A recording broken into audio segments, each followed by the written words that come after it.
a lot of times I work a lot harder than I need to, and I complicate things. And the next part of my life is probably looking at like, where do I make things harder for myself than I need to?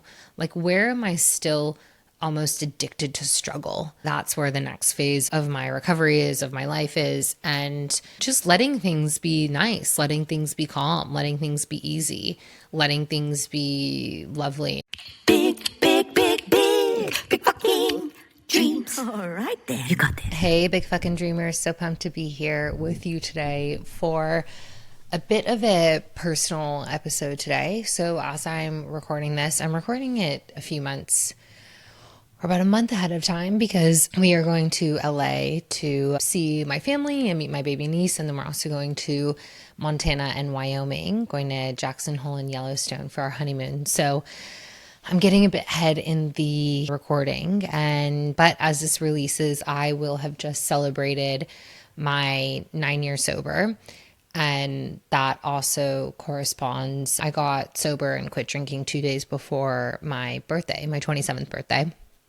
And so I will have also just turned 36, which is just such a big milestone. And I know I've spoken about my sobriety before each year, but I've kind of done the episodes in tandem with other topics. And for this one, it'll be a bit of a shorter episode, but I really just want to focus on getting sober and what that means to me and just share a bit more about what happened. So a few days before my 27th birthday, I remember I was sitting in my bathtub and I was really quite depressed. It was probably the lowest I'd ever been in my life. And I just thought, I don't really want to do this anymore. Like, I don't really want to go on. And everyone around me at that time, like everyone was drinking, but I was an expat, an American living in Sydney, working in tech. All my friends were drinking a lot and partying a lot, and that was just the culture. But I just found that I would get so low and lower than anyone else. And for me, it would last for days, sometimes weeks on end. And I started to realize, the trade-offs about it. And I remember sitting in my therapist's office and I said, do you think I have a drinking problem? And she said that people that don't have a drinking problem don't ask that question. And I just said, touche, Julie. That's a good point. And I didn't necessarily think okay, I was going to get sober. I think being in LA, kind of growing up around, people going to rehab as early as 14, and a lot of my friends went to rehab or went away to wilderness camp. If you guys know wilderness, where it's like you go and you get taken away in the night, and then you go and you have to survive literally in the wilderness with a bunch of other degenerate druggies. So a lot of my friends did that. And, I kind of grew up around this culture where sobriety and recovery was a bit normalized. But in Australia, it's definitely not. I would say that recovery, 12-step recovery and Alcoholics Anonymous, it's still a bit underground. It's still a bit taboo. Sometimes people don't even know that AA is a real thing. They just think it's like something that you see in the movies. But for me, deciding to give up drinking, and I kind of realized that with where I wanted to go in my life, I could have drinking or I could have everything else. And I chose that I wanted everything else. And having been so long now, nearly a decade, I don't even really think about it anymore. It's not part of my daily consciousness, but I just know that throughout the years, addiction to me is ultimately like a discontentedness with life and feeling like there's some sort of friction there and you have to overcome it or numb it. It doesn't necessarily need to be drinking. It could be relationships. It could be work. It could be my career. It could be my business. And I have quite an addictive, obsessive personality.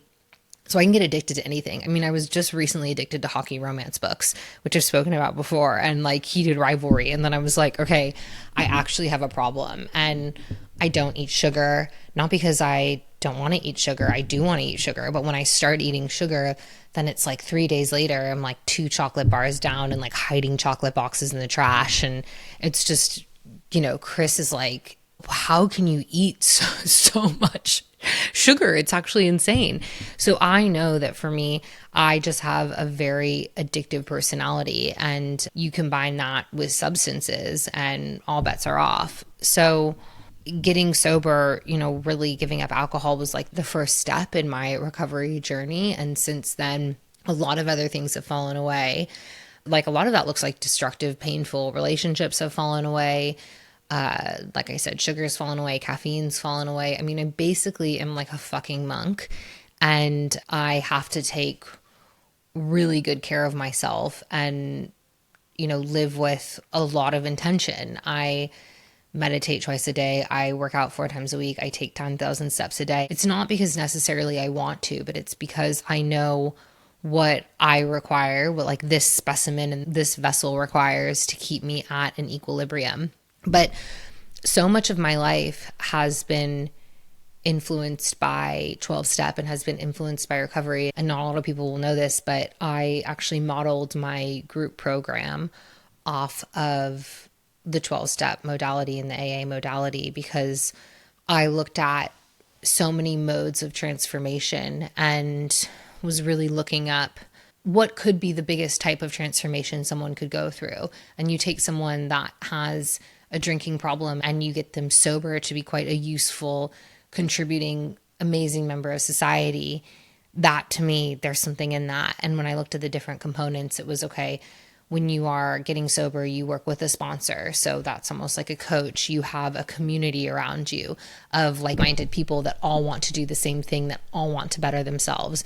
You do step work, you follow the 12 steps. There's a very prescriptive way of doing things. And if you do all those 3 things combined, then you will see a transformational result.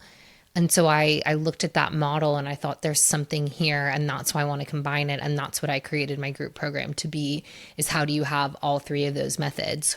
But just in reflecting on these past 9 years, I will say that I am just really proud of who I've become. I think that, I am so much more me. And even these past few years of really extreme acceleration, because the first few years of sobriety were not really pretty. And I was still in really deep workaholism. I was diagnosed with PTSD. That absolutely changed my life, because I had been living with undiagnosed PTSD for 15 years at that point. So getting that diagnosis and working with a therapist around that profoundly changed my life. And then getting into a healthy, stable relationship with my husband, resigning from corporate, starting my business, getting, deciding also really to heavily invest in creativity and going back to school and writing a novel and getting published. And all of that has been because I got sober. And sobriety really is the solid foundation for my life. It's the thing that I think is the most precious to me. And I do not think by any means that everyone needs to get sober at all. I think that, if someone can drink and have a few drinks and have fun like that, good on you. I wish that, part of me thinks that I wish that I wasn't an addict, but I think I don't actually, because I really like myself today, and I like who I am, and I like what I represent, and I like what I'm about. And I am really proud of the life that I've built. And I don't think that I would have built this life if I hadn't overcome things. And, I've also just been really looking at, I think now, this next phase of my recovery. And I spoke about this in the interview with Julia Scott, who I actually just recorded before this. But the next part of my life is probably looking at where do I make things harder for myself than I need to? Where am I still almost addicted to struggle?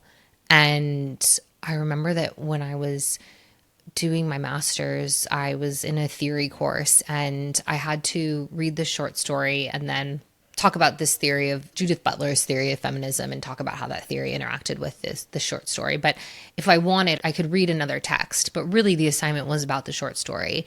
And instead of just looking at the story, which was 12 pages, I read 4 other books and wrote about those and went in and spoke to my professor, and he was like, you're really trying to do a PhD thesis right here, like disprove this theory, but that's actually not what the assignment's so much simpler than that. And I always think about where that comes from, and I think so much of it is the real like desire to prove myself and to think that, okay, I am worthy, I am smart, look at me, I can do these things, I'm really capable. And I think that a lot of times I work a lot harder than I need to, and I complicate things. And that's where, all I can do and look at through the lens of 12 steps, and I can go through the 12 steps, which is such an unbelievably transformational tool. And I have done so much work and do so much work, but without a doubt, I think 12 steps, those will transform you. And I infuse some of it into the work that I do with clients because it can be so powerful. But really looking at that's where the next phase of my recovery is, of my life is, and just letting things be nice, letting things be calm, letting things be easy, letting things be lovely, enjoying this season of being a newlywed and enjoying life with my husband and just being good. And that to me, it's not new because I've had periods of my life that have felt really good, but more and more it's how can I let things be easy? And with that, I will leave you there. And I want to, just think if anyone's listening to this that has been a part of my recovery, you will know who you are. But I have had sponsors, I have had my peers, my fellows. It really takes a community. And I think that has been such a profound thing, is like getting out of isolation, thinking that I have to do it all alone, thinking that I have to be the one that solves every single problem when I don't have to be. And I can really have so many people around me. And that's one of the most beautiful things that sobriety has given me. So big fucking dreamers, it was so good to be here with you today, and I will see you next week. Big fucking dream.